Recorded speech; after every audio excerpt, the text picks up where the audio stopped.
What's up guys? In today's video, we're going to be reacting to another video from Shelby Church. She's talking about 5 things that she wished she knew before renting out her house short term. Now, of course, if you've been following the channel for a while now, you will have seen my other videos reacting to the other videos that Shelby Church put together when she talked about buying this property in Palm Springs. And if you're unfamiliar with the situation, go back and watch those videos. I talk about a whole bunch of different mistakes that she made when she was purchasing the property, basically amounting to not really doing any form of due diligence on the property and actually like purchasing the right one for short-term rental. She got into a market with bad regulations, into a bad property, paid too much for it, like all these different things, all these different issues. So I'm curious to see if she's learned and what she has learned from this first year and this big essentially failure, this big mistake that she's made.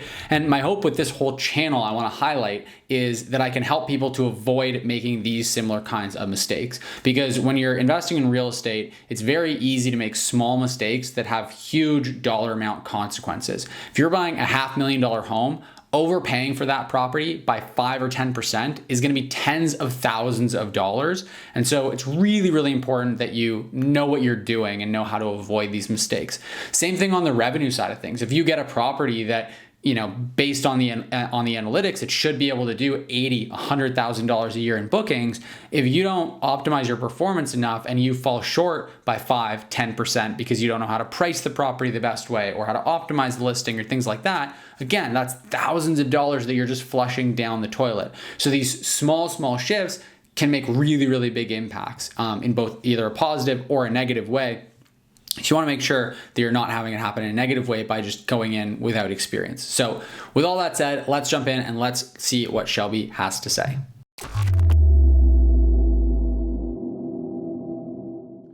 It's now been a year and a half since I started doing short-term rentals at my house in Palm Springs, and some things have really turned out different than I expected. I've now had over 40 different groups stay at the house, and let me tell you, I've learned a thing or two. So these are going to be the 6 things you need to know before renting out your house short-term.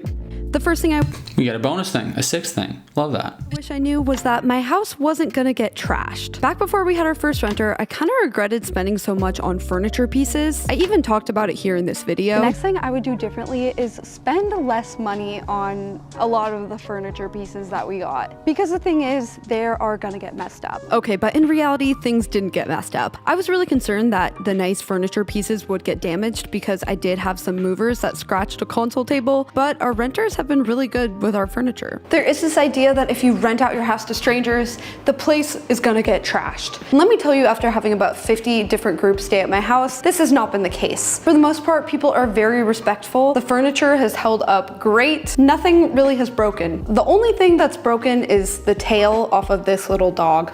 That's it. This is something that's good to know going into it, because if you are skimping on nicer furniture pieces because you think they're gonna get destroyed, you don't need to be doing that. In 2023, if you can invest in a few nicer furniture pieces, it's gonna set your place apart and make the whole experience feel more luxurious. You don't have to ball out on everything, but I'm glad I did with certain pieces because they've held up really well. But I just found with myself, I was nervous to buy certain furniture pieces because I thought they were gonna get trashed, and they haven't. I remember specifically this coffee table I was nervous about, but it hasn't broken and people always comment on it. It really goes with the style of the house. And so I don't regret getting it because I think that a few key furniture pieces that are pretty nice are going to set your place apart. Now, so I agree and disagree with this.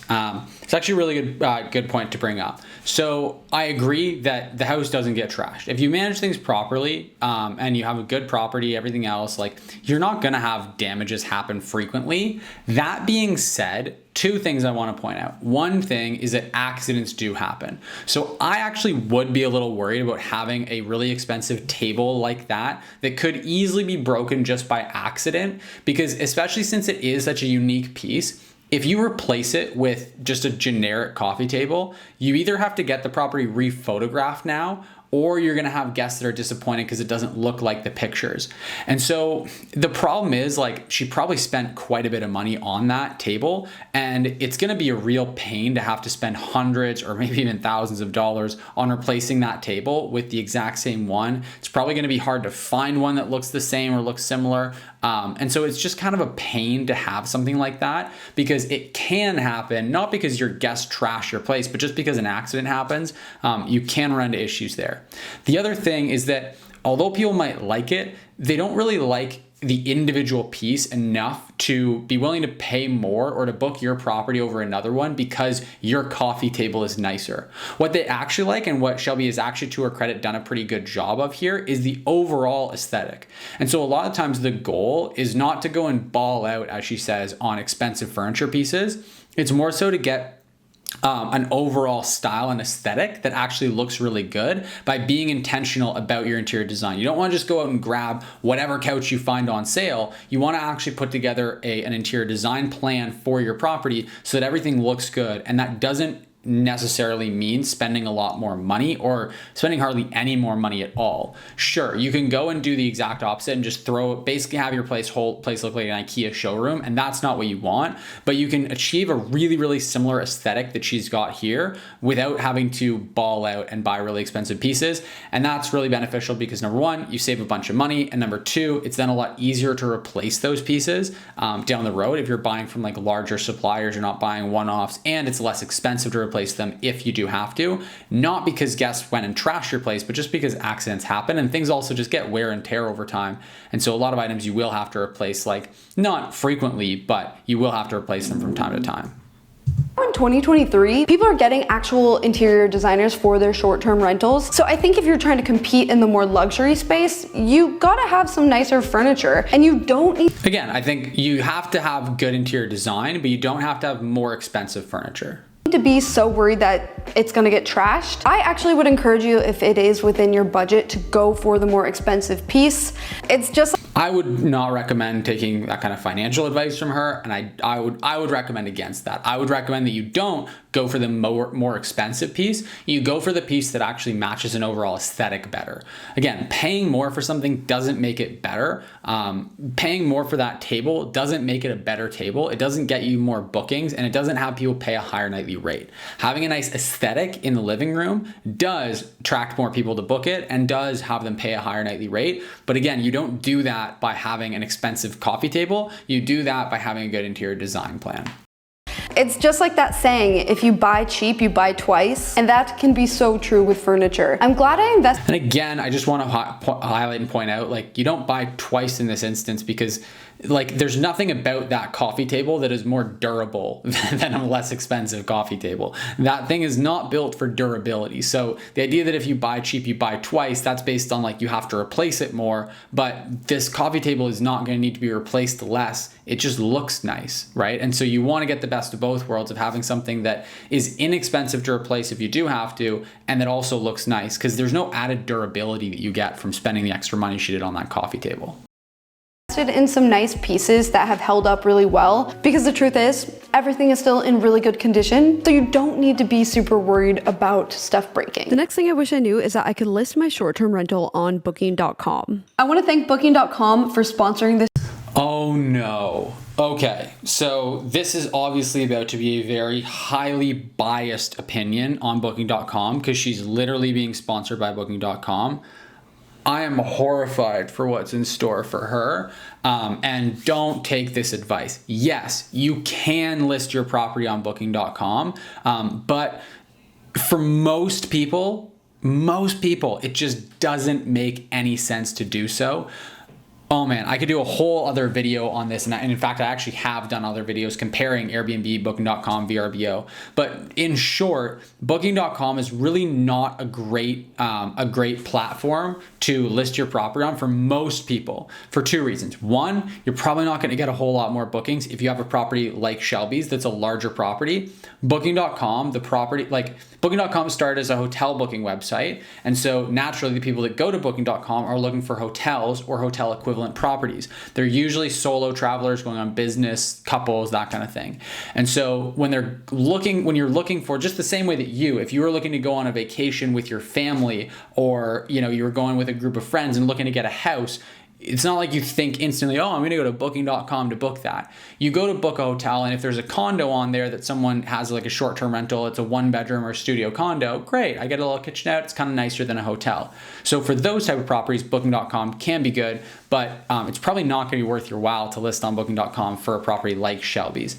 The other thing is that it's not anywhere close to as user-friendly or intuitive as Airbnb. So for example, Airbnb processes all your payments for you. So they deal with handling people's credit card info, charging them, any refunds, disputes. Booking.com, that's on you. You have to process people's credit cards. You have to store the credit card information. You have to deal with if they dispute you or they have a fraudulent credit card, you're the one that deals with that. You have to uphold a merchant processing account, which means that there's a merchant processing reputation attached to it. So there's a whole lot of complexity. You can have a whole bunch of issues of people like using fake credit cards to book your places. You can have like people refunding and disputing transactions and then get your merchant processing account shut down. Like there's all kinds of issues that you have to have good plans in place for and good like processes for how you deal with that kind of stuff. Because when you're dealing with booking.com, that stuff all falls on you. And so it is a very, very different can of worms. And there's a lot more involved than just like pressing a couple buttons and launching it, and now you have another platform, right? It is totally different, so it can make sense, but for most people, they'd be better off taking the energy that they're gonna put into listing on booking.com and just funneling it into optimizing Airbnb and or VRBO a bit better for their property so they can get it performing better there, because it's probably just not gonna be, it's one of those situations where like the juice just really isn't worth the squeeze. I'm going to skip over everything to do with booking.com because it's all just going to be sponsored. I don't want to go into it. I don't want to give them free advertising. Let's carry on to the next section here. Guys, just want to take a quick break here to say that for those of you watching who want to build cash flow and long-term wealth by purchasing Airbnbs and short-term rental properties, there's a link in the description right down below for a free training that'll walk you through my exact strategy for investing successfully in Airbnbs. Now, if you're not ready to actually buy properties and you want to get started managing other people's properties on Airbnb the same way I got started and build a full-time income managing other people's properties, there's actually another free training linked in the description down below as well that'll be a really great fit for you. So whether you want to invest in short-term rental properties and actually build amazing cash flow and long-term wealth by acquiring the assets, buying the properties themselves, or you're looking to earn a full-time income managing other people's properties on Airbnb, we've got some awesome trainings that are linked in the description down below that'll definitely help you out. When you sign up for the trainings, we're also going to send you a few other tools and resources completely for free just to help you get started. Again, the links to sign up are in the description down below, and both trainings and all the tools are completely free. So make sure to register for the trainings, links in the description down below. Next thing I wish I knew is how important amenities are when it comes to short-term rentals. In 2023, amenities are kind of a must. You've got to have more than just a house. Luckily here we have a pool, a hot tub, and a fire pit. If I were to go back in time, I think I would add one of those little putting greens where the citrus trees are, maybe an outdoor kitchen instead of a grill. I mean, I'm seeing some that have full pickleball courts. That, I think, is so smart. If I had the space for a pickleball court, 100% I would add one. Gone are the days where you can just have a studio or 1-bedroom apartment. People would rather just book a hotel. So a couple things there. I think amenities are super, super important. One of the most underlooked at opportunities for most people who have short-term rental properties. That being said, I think that she's like overblowing how much she's only looking at like the super expensive things. So rather than spending $10,000, $20,000, I don't know how much a pickleball court would cost to put in or a putting green would cost to put in. Sure, those things can make sense for some properties. I'm not saying categorically don't do them, but for the average person with an average property like hers, for example, where you don't have the space for that, something as simple as having cornhole, like, you know, the yard game, or spike ball, or like bocce ball. Those things can go a really long way. Putting a projector in the place, so you have like a little movie theater, that can go a really long way. And so you're not spending tens of thousands of dollars, you're spending maybe a couple $100 to add those amenities in. And you're gonna get a lot better bang for your buck out of those typically on like most properties. Also, not gone are the days of putting a 1 or 2 bedroom condo up on Airbnb and having it perform well. That's just not true. There are still people that book those. She doesn't have experience in that, which is why she's saying that, she has a very limited perception of like short-term rental because she only has the one property. But amenities are super helpful. They're just different with a 1 or 2 bedroom condo, because with a 1 or 2 bedroom condo, you don't have a group of people that are coming and they want a pool and they want bocce ball and they want that kind of stuff. They want amenities like a coffee maker, and they want an alarm clock, and they want, fast Wi-Fi, those types of amenities. So it just depends on the typical person that's booking your property, what kind of amenities are going to be most valuable to them. But focusing on that is super important. It's also equally important that you showcase these amenities within the first few photos of your listing. 100% agree with that, yeah. A lot of people don't actually read the description, so they need to see it in the photos. So if you're looking to do a short-term rental, it's much more worth it to do a place that can host groups, that you can have some cool amenities, and just... Yes and no, without getting too into the weeds on it. Again, there are smaller properties that can still do really, really well on Airbnb. Yeah, and you should always have amenities, whether you're hosting groups or smaller groups, or like, single people, but the amenities are going to be different depending on who you're hosting. Offer people a more unique experience than what you can get at a hotel. Next thing you should know is that if you do go down this path, it will always be in the back of your mind. Because the reality of it is you're signing up to maintain a house. And houses always have little things, little quirks that need attention. It's so fun to dream about, having a vacation house to use for free and furnishing it and all the fun things. But you forget that once it's up and running, you just are always aware that there could be an emergency at the house. There could be a leak. The hot tub could break. Normal maintenance things, not even from guests doing it. Yep. So again, this is just a factor of her not having a good team in place, which makes sense because she just kind of jumped into this and just kind of is figuring it out as she goes, which I don't recommend because then things like this happen. Like she's made a lot of mistakes along the way. But if you have a really good team, the reality is, like, for me, I really only think about the property once a week when I do a call with my team to touch base on where things are at. And I don't have to worry about it beyond that because my team takes care of it. Yeah, there are maintenance things that come up, but you don't have to be the one to worry about it. It's like any big real estate investing firm, the CEO of the firm isn't the guy that's worrying about whether there's a leak at one of the units at one of his properties around the world, right? Because there's teams in place to deal with that stuff. And so as long as you build the right team, whether that's a property management company or whether you're building a team in-house, having the team that's really, really good and that takes care of that will take that burden out of your head. From guests doing anything wrong. And so it does just complicate your life a little bit, but I do think it's good to know, like, you're signing up for just minor headaches here and there. I find I'm able to make it fit with my lifestyle, and having a property manager helps a lot too, but that comes at a cost. I'm not really going for making a profit on this. I just want to break even and have a property manager so I have more time to focus on other things. The whole, again, we dove into this in a whole other video, but the whole idea or mentality of I'm not trying to make a profit on this, I'm just trying to break even, is a horrible, horrible, horrible mentality from an investing perspective. Because it just allows you to do the mental gymnastics essentially to justify buying a deal that is a bad deal. Because you go, oh, well, I just need to break even on it. But like, why? You can just also buy a really good property that also meets all your other goals for like lifestyle purposes, and that gets you a return on investment. And that gives you a lot more of a safety net, gives you a lot more of a cushion, just makes a lot more sense. Focus on other things. Just know that the reality of having a short-term rental is homeownership. It's maintaining a house. And I think when that reality hits, a lot of people would rather just have a more passive investment and then rent an Airbnb from time to time, but not have to maintain the whole house. The next thing I wish I knew was that you can sometimes actually make more money when you lower your nightly rate. Our first year the rental was live. No kidding. Almost like having some form of a pricing strategy is a good idea, because if your property is set at $1,000 a night and no one books it, you make, funny enough, less money than if you drop the nightly rate down to $800 and someone books it, right? $800 is greater than $0. No kidding. Like, you have to, like, it's just a little laughable. And I think, not many people go as far as Shelby has here and like full on buy the property and operate without having a single thought go into like, should I have a pricing strategy? But like, I think a lot of people do at the very least underestimate what it's going to take to do that. So you do have to have a dialed in pricing strategy to make sure you actually get the property booked and that you're not leaving money on the table. Because if you overprice it, it doesn't get booked. And if you underprice it, then you leave a bunch of money on the table. So yeah, of course, that's super, super important because she probably left like, I don't know, $10,000, $20,000 this year on the table by just not pricing the property well enough.